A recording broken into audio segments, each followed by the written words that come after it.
150,000 ఉద్యోగాలు వేసిందన్నారు. దయచేసి ఆ అన్న ఎవరున్నా కానీ 150,000 ఉద్యోగాలు ఇస్తే నేను ఉస్మానియా యూనివర్సిటీలో బట్టలు ఇచ్చుకొని తిరుగుతా. ఒకవేళ 150,000 ఉద్యోగాలు ఎవరైనా ఇచ్చిండ్రా వాళ్ళు తిరగాల పార్టీ వాళ్ళు ఒకసారి అని ఎవరైనా చెప్తారా అని అంటున్నా. ఎవరు ఛాలెంజ్ చేసిండ్రు? రైట్, నేనేం చెప్తున్నాను మాకు మాట వినండి. కేసీఆర్ గారి ప్రభుత్వంలో 10 సంవత్సరాలు ఎన్ని ఉద్యోగాలు వచ్చినాయి శ్వేతపత్రం ద్వారా పంపుతాము. రైట్ సార్, రైట్ సార్, సమయం అయిపోయింది. సంపత్ గారు ధన్యవాదాలండి. ఎస్, రాజమౌళి గారు మీరు కంక్లూడ్ చేయండి సార్ ప్లీజ్. రాజమౌళి గారు కంక్లూడ్ చేయండి.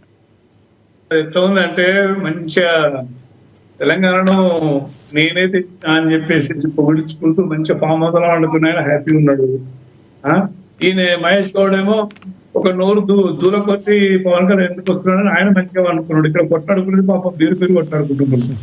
ఏది ఏమైనా కూడా ఒక దెబ్బకు 2 పిట్టలు అన్నట్టు ఒక పవన్ కళ్యాణ్ తెలంగాణలో అడుగు పెడుతున్నాడు అన్నందుకు గజ ఏమో కాంగ్రెస్ కొట్టుకుంటుంది, గిజనేమో బీఆర్ఎస్ కొట్టుకుంటుంది. ఎందుకు వీళ్ళకి ఇంత ఉలుకంటే వీళ్ళ అస్తిత్వం లేదు వీళ్ళకి. వీళ్ళు తెలంగాణను మోసం చేసింటారు. 10 ఏళ్ళు ఆయన మోసం చేసిండు. కోర్స్ కేసీఆర్ తెలంగాణ కోసం కొట్లాడిండు, కానీ ఆ పాపం ఊరికే పోతా. ఇప్పుడు పాపం తమ్ముడు సంపత్ ఎంత ఆవేదన వ్యక్తపరుస్తున్నాడు. ఉస్మానియా యూనివర్సిటీలో రోజు వాకింగ్ పోతున్నా ఒక్కొక్క పోరానికి 35 ఏళ్ళు 40 ఏళ్ళు వచ్చిన పెళ్లిళ్ళు పెట్టాకులు లేవు, ఉద్యోగం లేదు. ఉసురు తగిలి ఇవాళ బిడ్డనేమో జైలుకు పోయింది, ఆ కొడుకేమో అపనిందర పాలు, అల్లుడేమో రకరకాల కథలు. ఎంత పాపం జరిగి వస్తున్నాడు. అది కూడా ఇంకా వాళ్ళకి జ్ఞానోదయం అయితలేదు. వాళ్ళని పక్కన పెడదాం. 2 ఏళ్ళ నుండి తెచ్చిన కాంగ్రెస్ పార్టీకి సిగ్గు శరం ఉండాలి. నిన్న మొన్న సమ్మక్క సారక్క జాతరలా 200 కోట్లు 300 కోట్లు ఖర్చు పెట్టి గద్దెలు కడితే గద్దెలు పగిలిపోయి ఇదే డిబేట్ లో నేను అన్న రోజు, ఇదే డిబేట్ లో నేను ఏమన్నా అంటే ఈ గద్దెలు ఆగమేఘాల కడుతున్నారు, ఇవి కూలిపోతాయి, నాణ్యత లేదు అని అన్నా. అదే జరిగింది. ఇప్పుడు రైట్స్ బంద్ నిన్న మొన్న నేను మొత్తుకోలేదు, ఎవరు మాట్లాడలేదు. ఇందాక పాపం ఆయన మాట్లాడి పారిపోయాడు. తమ్ముడు మన శివరామ్ గారు పారిపోయాడు. ఏంది రైతు బంధు సంక్రాంతికి ముందు ఇస్తా అన్నాడు. ఎక్కడ పోయింది? ఇస్తా ఏళ్ళు లేకుండా మూసుకుంది. వద్దు. 2వ పాయింట్ బస్ ఛార్జెస్ కూడా మాట్లాడినా. సో ఏది ఏమైనా కూడా పవన్ కళ్యాణ్ అడుగు పెడుతున్నాడు అంటే వీళ్ళకి మొత్తం గజ వస్తున్నారు. దొంగలు నిజంగా చెప్తున్నా. ఇద్దరు తెలంగాణ ద్రోహులు, ఇద్దరు తెలంగాణకు దొంగతనం చేసి సర్వనాశనం చేశారు. ఉసుగా ఉంటుంది వీళ్ళందరికీ. డెఫినెట్ రాజకీయ విశ్లేషణ చెప్తున్నా, ప్రజల పక్షాన నేను మాట్లాడుతున్నా.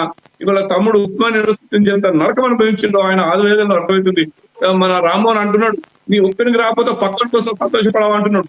మరి రామ్మోహన్ నీకు కూడా సీటు ఇయ్యరు, నువ్వు సంతోషపడవు, నీ సీటు వేరే పోతే ఎంత. తమ్ముడు మీరు మాట్లాడండి, మీరు కేటీఆర్ పొగడండి, కేసీఆర్ పొగడండి, కానీ మానవత్వంతో తెలంగాణ ప్రజలకు కొంచెమన్నా మనం చేద్దాం. ఇంకా మీకు మీ దొరలకు ఇంకా అహంకారం దగ్గరే. అహంకారం అన్నది వాళ్ళకు నిలువెల్ల విషంతో నిండుకుని ఉన్నది. సో వీళ్ళంతా దొంగలే, వీళ్ళు తెలంగాణ ద్రోహులు. వీళ్ళు sorry to say this word. Rammohan గారు ఏమంటారు? రామ్మోహన్ గారు, ఇప్పుడు రాజమౌళి గారు చెప్పినట్టు నోటిఫికేషన్ ఇస్తే ఉద్యోగాలు లిమిటెడ్ ఉంటాయి. ఆ ఉద్యోగ నోటిఫికేషన్ మెరిట్ ద్వారా ఎగ్జామ్ ద్వారా రాబడతాయి. సంపత్ గారు రాకపోతే సరే మనకు కూడా బాధ ఉండదు, సరే ఉద్యోగం రాకపోయింది. కానీ తోటి ఇంకో గిరిజన వ్యక్తికి రావచ్చు కదా, ఇంకో దళిత వ్యక్తికి రావచ్చు, ఇంకో బీసీ వ్యక్తికి ఎవరికొన్ని ఉద్యోగాలు వస్తాయి. నోటిఫికేషన్ ఇవ్వాలి. ఈ రోజు కేసీఆర్ గారు కాదని కాంగ్రెస్ పార్టీ ఓటు వేసి గెలిపించుకున్నారు ఇదే స్టూడెంట్స్. మరి అడగాలి రేవంత్ రెడ్డి గారు, అయ్యా మరి ఉద్యోగాలు అడగాలి. దాంట్లో ఏదైతే రాజ్యాంగం ఏదైతే చెప్పారో బాబాసాహెబ్ రాసిన రాజ్యాంగం ప్రకారం ఎన్ని ఉద్యోగాలు కల్పన ఉండాలి, ఎంత జనాభాకి ఎన్ని ఉద్యోగాలు ఇవ్వాలి అనేది రాజ్యాంగం ఉంటుంది. అన్ని ఉద్యోగాలు బ్యాక్లాగ్ పోస్టులు ఇవ్వాల్సిందే, రెగ్యులర్ పోస్టులు ఇవ్వాల్సిందే, అన్ని ఇచ్చినారనే దాని మీద ఉద్యోగం చేయాలి. మళ్ళీ ఒకసారి తప్పకుండా ప్రభుత్వం అవకతవకుంటే ఉద్యోగాలు చేద్దాం, ఉద్యోగాలు తీసుకుందాం. కానీ 1,60,000 ఉద్యోగాలు ఇచ్చి ఉద్యోగాలు రాలేదు, మేము ఉద్యోగం చేసాం, మాకేం లేదు బతకడానికంటే సరే మనం కొంతమంది అవకాశం రాకపోవచ్చు. దానితో మాత్రాన తెలంగాణ ఏం లేదు, ఉద్యోగం లేదు, ఎవరికి ఉద్యోగాలు రోడ్ల పడాలని మాట్లాడితే ఇంతకంటే విచిత్ర పరిస్థితి ఇంకోటి లేదు. ఖచ్చితంగా ఉద్యోగాలు ఇచ్చినాము. 10 సంవత్సరాల్లో ఎన్ని ఉద్యోగాలు ఇచ్చినామో పబ్లిక్ డొమైన్ లో ఉంటది, డౌన్లోడ్ చేసి తీసుకోవచ్చు. లేదా సమాచార హక్కు చట్టం ప్రకారం దరఖాస్తు పెడితే అన్ని వివరాలు మొత్తం డిపార్ట్మెంట్ వైజ్ గా వివరాలు ఇస్తారు. ఎన్నికల ముందు కేటీఆర్ గారు పెట్టిన ఎగ్జామ్ లో రేవంత్ రెడ్డి ఇచ్చి నేను ఉద్యోగాలు ఇచ్చిన మాట్లాడుతున్నాడు. ఆ విషయం కూడా తెలుసు అందరికి. కాబట్టి ఇవన్నీ ఉంటాయి. ఉద్యోగ కల్పన అనేది ప్రతి ఒక్కరికి అందరికి ఉద్యోగాలకి ఇవ్వలేదు, దాని రేషియో ప్రకారం ఇవ్వబడుతుంది. కాబట్టి తెలంగాణ ప్రతి సంవత్సరాలు సుభిక్షంగా కేసీఆర్ గారు వీలైనంత పరిపాలన చేసిండు. రాజమౌళి గారు నవ్వుతున్నారు. సంక్షేమ పథకాలు అందించిండు. రాజమౌళి గారు దాంట్లో నవ్వుతున్నారు. వాస్తవం. రాజకీయ కోణంలో చూసి ఆరోపణలు చేస్తే తప్పకుండా రాజమౌళి గారు నవ్వుతున్నారు. రామ్మోహన్ గారు పెద్దగా మనం ఆశ్చర్యపోవాల్సిన అవసరం లేదు. ఎవరి పార్టీ పాల్చే వరకు ఉంటది. బీజేపీ వాళ్ళు టీఆర్ఎస్ మెచ్చుకోరు, టీఆర్ఎస్ వాళ్ళు కాంగ్రెస్ మెచ్చుకోరు. ఎవరి పార్టీ పాల్చి వాళ్ళని. కాబట్టి దాంట్లో పెద్ద విషయం ఏం లేదు. తప్పకుండా ఈ వలస పాలన వ్యక్తులు తెలంగాణకు రావద్దనే నా కోరిక. గారు సుభిక్షమైన రామరాజ్యాన్ని పరిపాలిస్తే ఎందుకు ఒడగొడుతారు తెలంగాణ ప్రజలు నవ్వుతున్నారు. రామ్మోహన్ గారు ఎందుకు? ఆయన పాపం పెద్దవానికి అయిపోయింది. ఆయనది ప్రజలని హింస పెట్టి దుర్మార్గంగా పరిపాలించిండు. దాన్ని మీరు సుభిక్షంగా పరిపాలించిందంటే నిజంగా సుభిక్షంగా పరిపాలిస్తే ఓట్లేయరా? ఇవాళ మోడీ గారు చూడండి 3వ సారి ప్రధానమంత్రి అయ్యిండు. మరి మీ సార్ 3వ సారి ఎందుకు కాలే?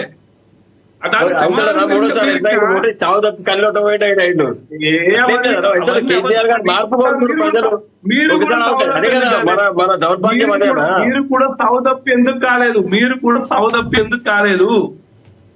కాలేకపోయారు. 1.20% తేడా అయ్యేవాళ్ళం. కానీ అదృష్టం బాగాలేదు. ఏం చేస్తాం మరి? అదే కానీ కేసీఆర్ ఎవరు రిజెక్ట్ చేయలేదు. అదృష్టం కాదు, పాపాలు వండినాయి. నరేంద్ర మోడీ బిడ్డను పాపాలు ఎక్కడ వండలేదు. ప్రజలు కేసీఆర్ మర్చిపోలేదు. ఎక్కడ నరేంద్ర మోడీ బిడ్డను కోటీశ్వరం చేయలేదు, అల్లుడిని చేయలేదు, కొడుకుని చేయలే, మర్దం కొడుకుని చేయలే. నరేంద్ర మోడీ కేసీఆర్ గారు పుణ్యమాని 10,000 రూపాయలు ఉన్న ఎకరా భూమి కోటి రూపాయలు అయింది. బడుగు బలైన వర్గాల పిల్లలందరూ చదువుకుంటున్నారు, మంచిగా పెళ్లి చేసుకున్నారు. రామ్మోహన్ గారు మీ ఆవేదన అంతా అర్థమైంది. కేసీఆర్ జమానాలో కూడా ఈ రోజు పరిస్థితి కాంగ్రెస్ వస్తే కిందికి వచ్చేసింది. రైట్ అండి, సమయం అయిపోయింది.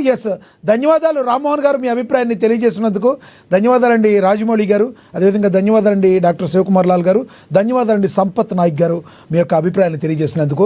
ఏది ఏమైనప్పటికీ కూడా మరి టీపీసీసీ చీఫ్ మహేష్ కుమార్ గౌడ్ అయితే పవన్ కళ్యాణ్ మీద వ్యాఖ్యలు అయితే చేశారు. అదే సమయంలో మరి జనసేన నేతలు కావచ్చు, బీజేపీకి అయితే ఎటువంటి పరిస్థితుల్లో ప్రచారం చేసి తీరుతారంటున్నారు. చూడాలి మరి రానున్న రోజుల్లో అసలు జనసేన ఇంపాక్ట్ ఏమైనా తెలంగాణలో ఉంటుందా, మరి ఎంతవరకు ఉంటుంది, కాంగ్రెస్ ఏ రకంగా రియాక్ట్ అవుతుందా అనేది మరి కొంత సమయం పడుతుంది, వేచి చూడాల్సిన పరిస్థితి. ఇది వాళ్ళ స్పెషల్ డిబేట్. చూస్తూనే నమస్తే.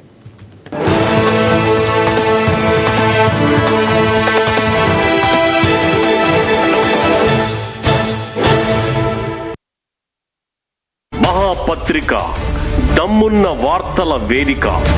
హైదరాబాద్ తిరుపతి ఎడిషన్ల నుండి ప్రచురణ. నిజం, నిర్భయంగా, విశ్లేషణాత్మక కథనాలు, మీకు తెలియని రహస్యాలు, అన్ని సమగ్రంగా.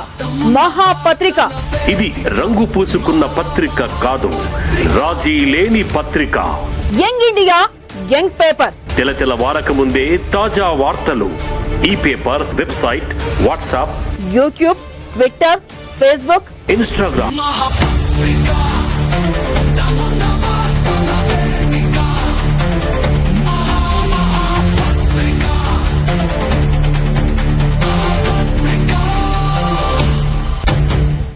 కార్యక్రమంలో భాగంగా ప్రతి ఎకరాకు 6,000 రూపాయలు, 9,000 కోట్ల రూపాయలు 9 రోజుల్లోనే మీ ఖాతాలో వేయడం జరిగింది.